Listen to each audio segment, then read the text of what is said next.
할렐루야. 엊그제 CGV에서 개관한 영화 신이 보낸 사람이라고 하는 영화를 첫날 개봉 시간에 첫 시간에 영화를 봤습니다. 이 영화는 북한 지하교에서 실제로 있었던 것을 영화로 만들어서 그렇게 만든 작품으로 상당히 감동적이고 눈물 없이는 볼 수가 없는 그런 끔찍한 감동적인 장면들이 너무 많이 있었습니다. 어떤 젊은 부부가 예수 믿는다고 하는 것 때문에 인민보위부에 끌려가서 고문을 당하는데 남편은 벽에다 매달아 놨어요. 그래서 이렇게 벽에 매달아서 매달려 있고, 아내는 만삭의 몸으로 각종 모진 고문을 당해서 얼굴에 피가 줄줄 흐르고 있어요. 피투성이가 돼요. 그런 그 어려운 상황에도 불구하고 아내는 찬송을 부르면서 그 아픔을 견디는 겁니다. 예수를 안 믿겠다고 하는 말 한마디만 해도 그런 모진 고문을 당하지 않을 것인데 그는 끝까지 찬양을 하면서 고문과 그 사람이 감당할 수 없는 그런 아픔을 당해요. 아내가 고문을 당할 때마다 벽에 매달려 있는 남편은 울부짖으면서 어떻게 해보려고 하지만은 자기도 벽에 매달려 있는 형편으로 극한 고통의 환경에서 울부짖습니다. 공산당은 원래 하나님이 없고 오직 김일성만 유일한 신이라고 믿는 그런 집단이기 때문에 아내가 믿는 그 예수 그리스도, 그 그리스도를 통해서 그리스도를 때문에 고문을 당해서 얼굴에 피투성이가 되어서도 찬송을 부르는데, 아마도 그 찬송은 아마 예수를 믿는 그 신앙의 힘이 아니면 사람으로서는 도저히 할 수 없는 그런 찬송이었을 것이에요.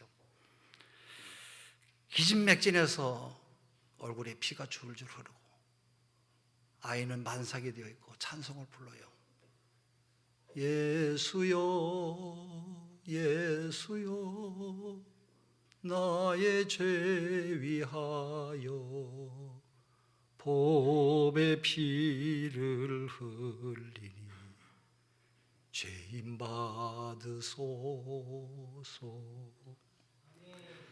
찬송을 부르는 소리에 약이 오른 보위부 직원은 너무 화가 나는지 저 쌍간나 계집을 저 아이를 낳게 해야 된다고 하면서 불이 시뻘겋게 달궈진 인두를 가지고 여자의 하반신에 인두를 집어넣어서 뱃속에 있는 아이를 낳게 합니다마는 아이는 뱃속에서 나와서 죽었어요.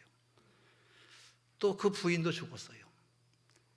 예수를 안 믿겠다는 한마디만 해도 그런 끔찍한 일을 당하지 않을 것이지만 산모는 나를 위해서 십자가 지시고 죽으신 고난당하신 예수 그리스도를 부인하지 않고 죽음으로 자기의 일생을 마감해요. 그것을 보고 있는 남편이 얼마나 여러분 고통스럽겠어요. 아내는 한마디만 부인했더라도 그런 처절한 고문과 죽음을 당하지 않았을 것인데 결국 예수를 부인하지 않고 자기 목숨을 바꾸면서 십자가의 증인으로 죽은 것이에요. 그 이후에 남편은 지옥의 현장을 빠져나와서 중국으로 가서 마약 운반책을 하면서 돈을 많이 벌었어요. 2년 만에 다시 북한 땅으로 돌아갑니다.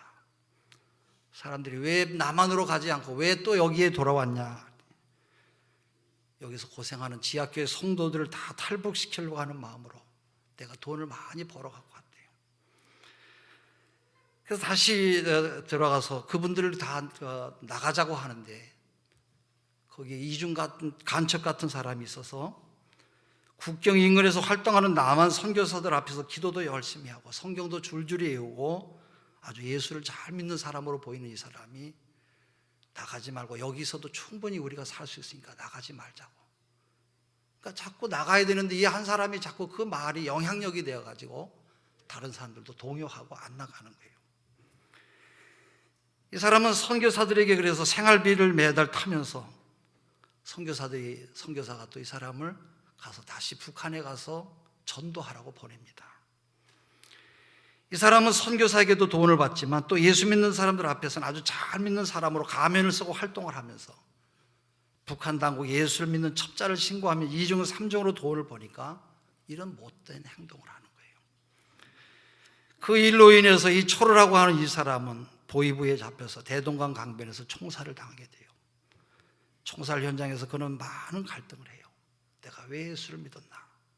안 믿었더라면 이런 일을 당하지 않을 것인데, 그러다가 자기 부인이 참혹한 고문을 받으면서 끝까지 신앙의 절개를 지키고 흐트러짐이 없이 마지막 운명하는 그 의젓한 모습을 생각하면서 이 사람은 굳게 결심을 해요. 아마 천국을 생각한 것이겠지요. 그는 용기를 얻어서 찬송을 불러요. 총살형을 받아야 될 총살대에서 매달려가지고 저쪽에서는 지금 군인들이 총을 쏘려고 거청을 하고 있어요. 그리고 군인들이 기다리고 있는 그런 절박한 그런 순간에 찬송을 부릅니다. 자기 부인하고 늘 함께 불렀던 그런 찬송인데, 대동강 언덕 위에서 주님은 철호를 부르셨네. 사랑하는 철호야, 너 날 사랑하느냐. 오 주님, 당신만이 아십니다. 이 찬송을 부르는데 저쪽 송사를 하려고 서 있는, 총을 메고 서 있는 사람들 앞에서부터 빨간 대낮인데 불빛이 하나, 우리 거울을 비치면 이렇게 불이 비치듯이 그 빛이 이 사람이 있는 이 앞에까지 불빛이 다가와요. 그 불빛을 보면서 이 사람은 용기를 얻습니다. 아마 하나님이 보내신 성령의 불이 아닌가 생각이 돼요. 그는 자기에게 다가오는 불빛을 보면서 용기를 얻어가지고 아마 힘을 얻어서 빙글에 웃음을 얻어요. 그때 보이부 소대장이 야하게 올랐어요. 야, 저 갓나이 저 개새끼 죽이라고, 쏴 죽이라고, 아직도 웃고 있는 저 갓나 새끼를 쏴 죽이라고 하면 거총을 하고는 세 발의 총성으로 세상을 떠났어요. 눈물이 없이는 도저히 볼 수가 없는 그런 아주 처참한 그런 광경이에요. 지금 북한에는 이러한 핍박, 잔혹한 핍박 가운데도 예수를 부인하지 않고 바로 예수 믿는 사람이 14만 명이나 된다고 그래요. 우리 모두는 교회를 다니는 공인으로서 어떻게 내가 사느냐에 따라서 정인이 될 수도 있고, 아니면 다른 사람도 예수를 못 믿게 만드는 교회의 문을 막아버리는 그런 신자가 될 수도 있어요. 오늘 본문에는 십자가에서 죽었던 예수님께서 다시 부활하신 후에 이 땅에서 40일 동안 계시다가 하늘로 승천하시기에 앞서서 사랑하는 제자들에게 부탁하신 말씀이에요. 너희는 예루살렘을 떠나지 말고 약속하신 성령을 기다리라. 근데 제자들의 꿈과 예수님의 꿈은 완전히 달랐어요. 제자들은 예수님이 정치적인 메시아로서의 이스라엘 나라의 회복을 기대했고, 로마의 압제로부터 이스라엘 민족을 해방시켜 주실 그런 메시아를 꿈을 꾸고 있었어요. 그러나 예수님은 하나님의 나라, 하나님이 통치하시고 다스리시는 평화의 나라를 원하셨어요. 제자들의 생각과 전혀 다른 동상이몽의 상태에 있는 제자들에게 주신 말씀이 오늘 우리가 읽은 이 본문의 말씀이에요. 오직 성령이 너에게 임하시면 너희가 권능을 받고 예루살렘과 온 유대와 사마리아 땅끝까지 이르러 내 증인이 되리라 하시니라. 이 말씀은 주님께서 하늘로 승천하시기 직전에 마지막으로 제자들에게 부탁하신 말씀이에요. 너희가 성령의 권능을 받고 땅끝까지 이르러 내 증인이 되리라. 예수님 먼저 성령의 권능을 받으라고 말씀해요. 땅끝까지 이르러서 예수의 증인이 되려면 성령의 권능을 받지 않으면 안 되기 때문에 그래요. 복음을 들고 땅끝까지 가려면 내 힘이나 내 노력으로 결단으로 되는 것이 아니라 성령의 권능이 필요해요. 성령의 능력을 받지 않고서는 그 어떤 사람도 땅끝까지 갈 수가 없어요. 잠시 선교여행은 할지 몰라도 그것에 살면서 복음의 증인이 될 수는 없어요. 성령의 권능을 받은 사람은 갈 수 없는 곳까지 가요. 성령의 권능을 받은 사람은 다른 사람이 볼 수 없는 것을 보고요. 성령의 권능을 받은 사람은 남이 할 수 없는 일을 해요. 그러므로 예수님은 성령의 능력을 받고 땅끝까지 가라고 명령하세요. 그러면 우리들이 가야 될 땅끝은 어디입니까? 예루살렘과 유대는 가장 가까운 것을 말해요.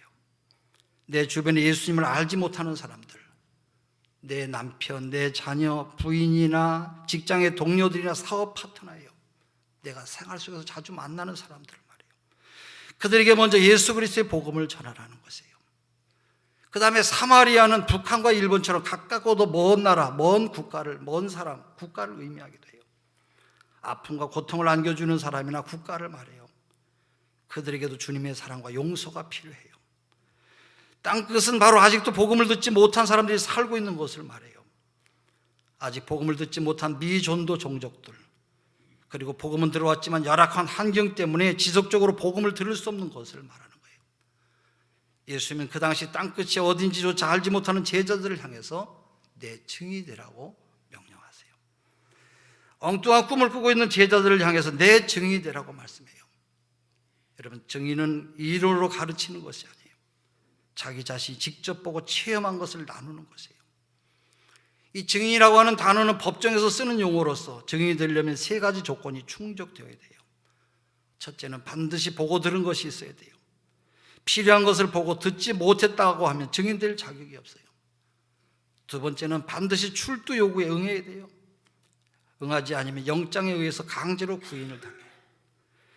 세 번째는 반드시 진실만을 증언해야 돼요. 거짓 증언을 하면 위증죄로 처벌을 받아요. 주님께서 우리에게 증인이 되라고 하신 것은 바로 이런 뜻이에요. 예수님을 그리스도로 고백하는 우리들은 어떤 사람들입니까?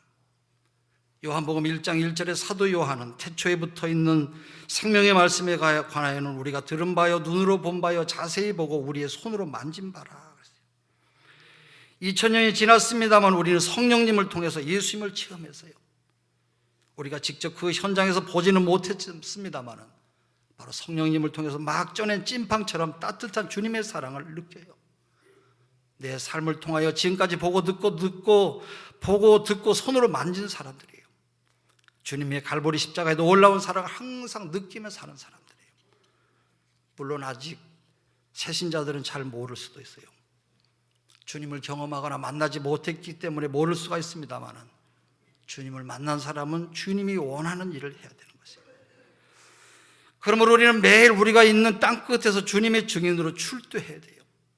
그리고 그곳에서 예수님의 증인으로 증언을 해야 돼요. 세상 법정의 증인은 말로만 증언하면 그만이에요. 그러나 우리의 증언은 구별되고 변화된 삶으로 이루어져야 돼요. 주님께서 보여주신 생명과 사랑을 우리의 땅끝, 우리 곁에 있는 사람들에게 우리의 삶으로 증언해야 됩니다. 지구 반대편에 있는 사람 이전에 자기 옆에 있는 주님을 알지 못하는 사람들이 바로 땅끝의 사람들이에요. 바로 그들에게 내가 삶의 증인이 되라는 거예요. 이 증인은 헬라어로 마르티스라고 하는 순교자를 뜻하는 영어 마터에서 나왔어요. 증인되라고 하는 말씀은 예수님의 복음을 위해서 네가 순교자가 되라는 그런 말씀이에요. 후에 동상이몽을 꿈꾸던 예수님의 제자들은 오순절 성령 체험을 해요. 그리고 그들은 한결같이 순교의 제물로 자기들의 일생을 마감합니다. 예수님의 복음을 증언하다가 최초로 순교를 당한 사람이 초대교회 7 집사 중에 한 사람인 스데반 집사예요. 그는 유대인들에 의해서 돌에 맞아 순교했어요. 스데반이 박해받던 시기에 약 2,000명의 사람들이 순교를 당했다고 종교사학가 요세푸스는 그렇게 말하고 있어요. 세베대의 아들 야고보는 유대의 총독으로 임명된 헤롯 아그리빠에 의해서 목배임을 당했어요. 빌립은 아프리카에서 복음을 전하다가 AD 54년에 십자가에서 처형이 됐어요. 마태는 아프리카 에디오피아에서 복음을 전하다가 AD 60년에 창에 찔려서 죽었어요. 예수님의 형제 야고보는 예루살렘 교회의 감독으로 일하다가 유대인들에게 돌에 맞아 죽었어요. 베드로의 형제 안드레는 십자가에 못 박혀 죽었어요. 마가는 알렉산드리아에서 몸이 찢겨서 죽었어요. 예수님의 수제자였던 베드로는 십자가에서 거꾸로 못 박혀 죽었어요. 야고보의 형제 다디오는 AD 72년에 십자가에 달려서 죽었어요. 바돌로메 역시 폭행을 당한 다음에 십자가에 달려 죽었어요.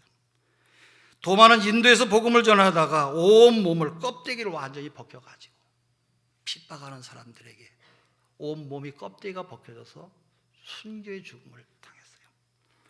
가룟 유다 대신 뽑힌 마띠아는 예루살렘에서 돌매질을 당하다가 목이 잘려서 죽었어요. 요한복음을 기록한 사도 요한은 기름이 끓는 가마솥에 던져지는 형을 받았습니다만 기적적으로 달아났어요. 그 후에 도미티안 황제에게 붙잡혀서 밤모섬에 유배되었다가 요한계시록을 기록하고 유일하게 순교를 당하지 않고 죽은 사람이 사도 요한이에요. 우리가 잘 아는 위대한 사도 바울은 로마에서 복음을 전하다가 칼로 목배임을 당해서 죽었어요. 예수님의 승천 직전까지 동상 이몽에 빠졌던 주님의 제자들이 왜 모두가 다 한결같이 죽기까지 예수의 증인이 됐습니까? 그들은 너무나 생생하게 주님을 듣고 보고 만난 사람들이기 때문에 그런 죽음의 위험 앞에서도 위증을 할 수가 없었어요. 자신의 몸을 불살라서 순교의 제물이 될지언정 증인됨을 결코 포기할 수가 없었어요. 그 순교의 피가 우리나라 조선 땅까지 흘러왔어요. 우리나라에 제일 먼저 복음을 들고 들어온 사람이 토마스라고 하는 영국 선교사예요. 1866년 런던 선교회의 파송으로 중국에서 활동하다가 미국 상선인 제너럴 셔먼을 타고 대동강을 들어왔어요. 이 토마스는 영국 에일즈 하노버 교회 목사님의 아들이었는데 중국 선교사로 있다가 조선이라고 하는 나라에 대해서 듣게 되었어요. 그는 조선에 대해서 조선을 가슴에 품고 상선에 올랐어요. 중국 성경을 가지고 들어왔는데 배가 모래턱에 걸려서 움직이지 못하니까 당시 쇄국 정책을 쓴 조선 사람들이 배에 올라와서 불을 질렀어요. 그리고 배에 타고 있던 사람들을 다 죽였어요. 그때 토마스는 자기 품에서 성경을 꺼내주면서 예수 믿고 구원받으라고 성경을 전해주다가 목배임을 당했어요. 그때 나이가 27살이에요. 27살의 청춘 나이에 이름도 모르는 미전도 종족이었던 조선을 위해서 순교의 피를 흘렸어요.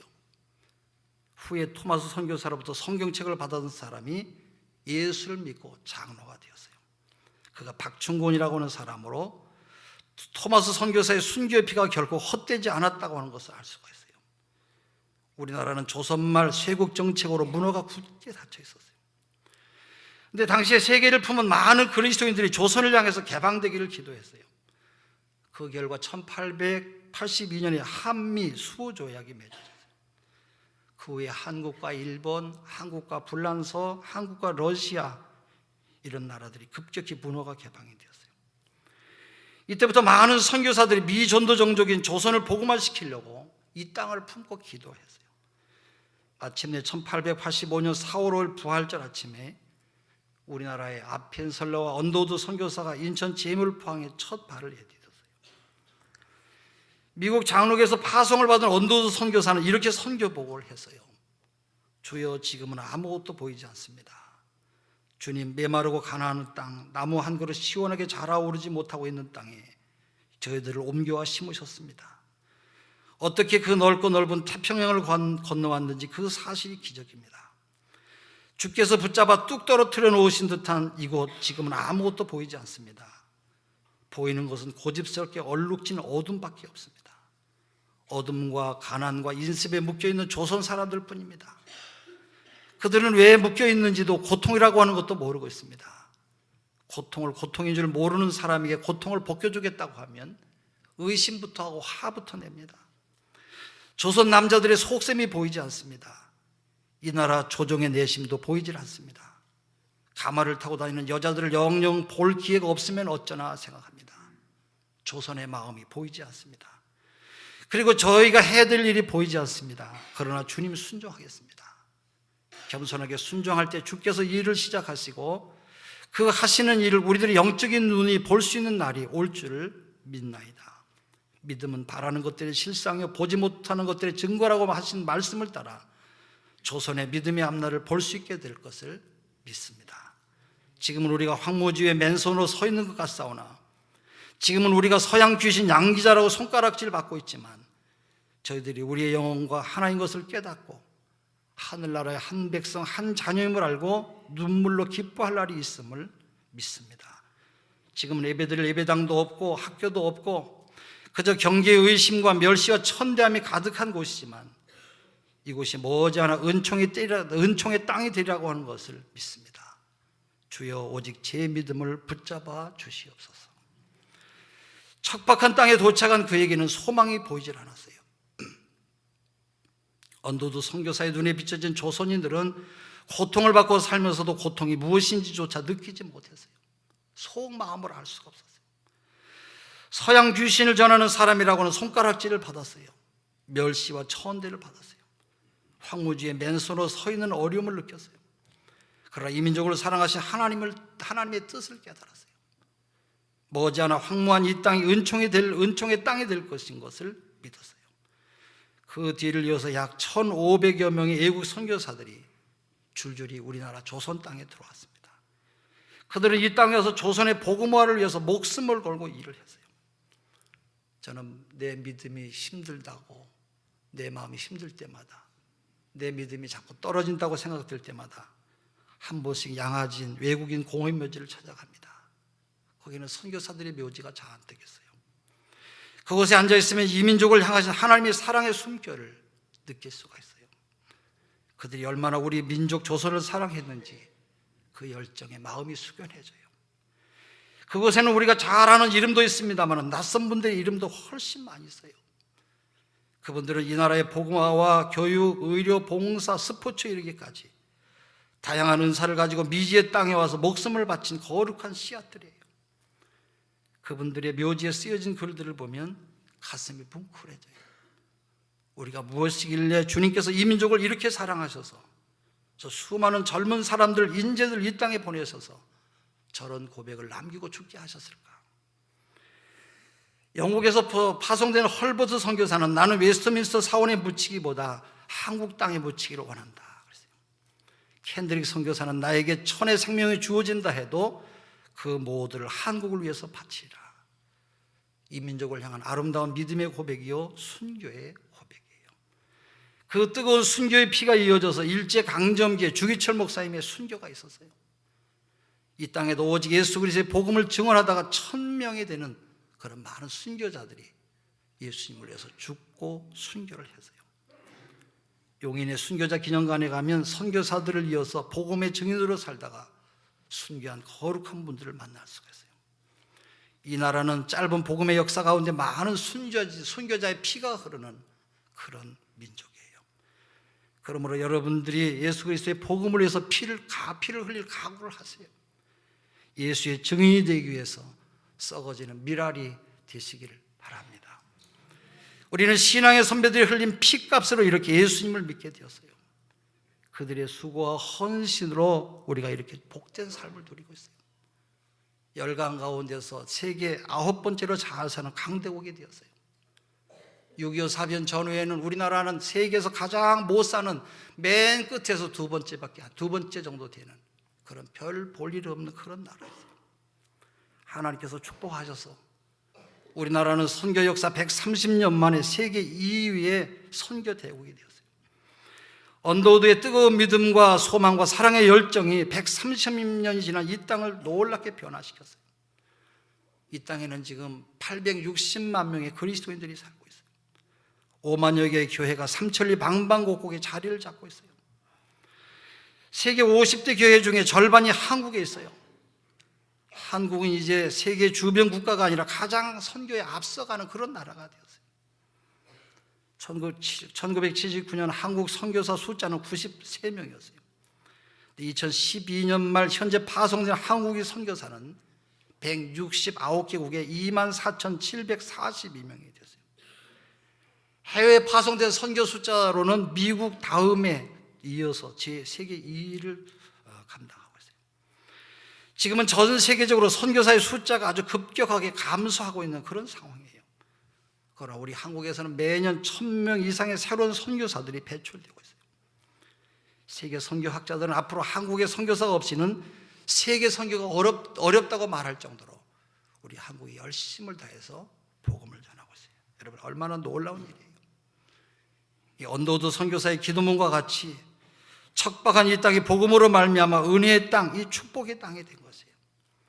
그리고 이제는 복음을 주도적으로 전파하는 선교 대국이 되어서 그렇다고 해서 우리는 현실에 안주해서는 안 될 것이에요. 아직도 우리나라는 5천만 인구 가운데 예수를 믿지 않는 사람이 4천만 명이 넘어요. 우리는 앞으로도 계속해서 사도행전 29장의 역사를 계속 써내려가는 그런 믿음의 교회, 믿음의 성도들이 되어야 될 것입니다. 땅끝까지 복음의 증인이 되어야 돼요. 그것이 바로 하나님의 뜻이고 그것이 하나님께서 가장 기뻐하시는 일이에요. 우리는 주님께서 부탁하신 땅끝까지 이르러 내 증인이 되라고 하는 이 명령을 수행하기 위해서는 우리의 시간을 투자하고 우리의 물질을 드려야 돼요.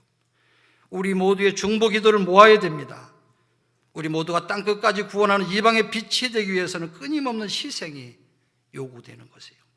그러나 그 결과는 너무나 아름답기 때문에 우리가 상상하지 못할 놀라운 역사가 여러분과 가정에, 우리 교회에 임할 줄로 믿습니다. 우리 교회가 바로 이런 축복의 통로로 쓰임 받기를 원합니다. 마지막으로 어느 무명의 선교사가 고국에 계신 부모님께 선교 편지를 읽어드리고 마치겠습니다. 사랑하는 아버지, 어머니, 이곳 조선 땅에 오기 전 집들에 심었던 꽃들이 활짝 피어났다는 소식을 들었을 때 하루 종일 집 생각만 했습니다. 욕심쟁이 수지가 그 씨앗을 받아 동네 사람들에게 나누어 주었다니 너무나 대견스럽습니다. 아마 내년 봄이 되면 온통 우리 동네는 내가 심은 노란 꽃으로 덮여 있을 것입니다. 아버지, 어머니, 이곳 조선 땅은 참으로 아름다운 곳입니다. 모두들 하나님을 닮은 사람들 같습니다. 선한 마음과 복음에 대한 열정으로 보아 아마 몇십 년이 지나면 이곳은 예수님의 사랑이 넘치는 곳이 될 것 같습니다. 저는 복음을 듣기 위해서 20km를 맨발로 걸어오는 어린아이를 보았을 때 그들 안에 있는 하나님의 사랑 때문에 오히려 위로를 받았습니다. 그러나 한편에서는 탄압이 점점 심해지고 있습니다. 그저께는 예수님을 영접한 지 일주일도 안 되는 서너 명이 끌려가서 순교를 당했고, 토마스 선교사와 제임스 선교사도 순교를 당했습니다. 선교본부에서도 철수하라고 하는 지시가 있었습니다마는 대부분의 선교사들은 그들이 전도한 조선인들과 아직도 숨어서 예배를 드리고 있습니다. 그들은 모두가 순교를 할 작정인 것 같습니다. 오늘 밤은 유난히도 고향으로 돌아가고 싶습니다.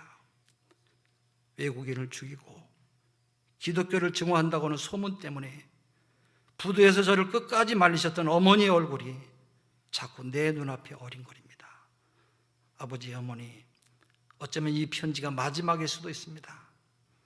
제가 이곳에 오기 전에 뒤뜰에 심었던 하늘의 씨앗이 이제 내년이면 온 동네가 꽃으로 가득하겠지요. 그리고 또 다른 씨앗을 만들어내겠지요. 저는 이곳에서 작은 씨앗이 되기로 결심했습니다. 제가 씨앗이 되어 이 땅에 묻히게 되었을 때에 아마 하나님의 시간이 되면 조선 땅에는 많은 꽃들이 피고 그들도 여러 나라에서 씨앗이 될 것입니다. 저는 이 땅에 저의 심장을 묻겠습니다. 바로 이것은 조선을 향한 저의 열정이 아니라 조선을 향한 하나님의 사랑이라고 하는 것을 알게 되었습니다. 어머니, 아버지 사랑합니다. 오직 예수 그리스도를 향한 복음의 열정과 헌신으로 자기 심장을 미지의 땅 조선에 묻었다는 한 무명 선교사의 편지가 우리의 가슴을 뭉클하게 만듭니다. 사랑하는 우리 성도 여러분, 이와 같이 이 땅을 사랑하는 선교사들의 눈물과 희생의 씨앗이 되어서 아름다운 복음의 꽃이 활짝 피었다고 하는 것을 잊지 마시기를 바랍니다. 그들의 뜨거운 심장이 지금도 이 땅에서 뛰고 있다고 하는 것을 우리가 잊어서는 안 될 것이에요. 이제 우리가 그 바톤을 이어서 뛰어야 될 때예요. 우리 모두가 이 시대를 살리고 민족을 살리고 열방을 구원하는 증인이 되라고 주님은 말씀하세요. 이런 주님의 명령에 믿음으로 반응하시는 여러분 되시기를 주의 이름으로 축원합니다.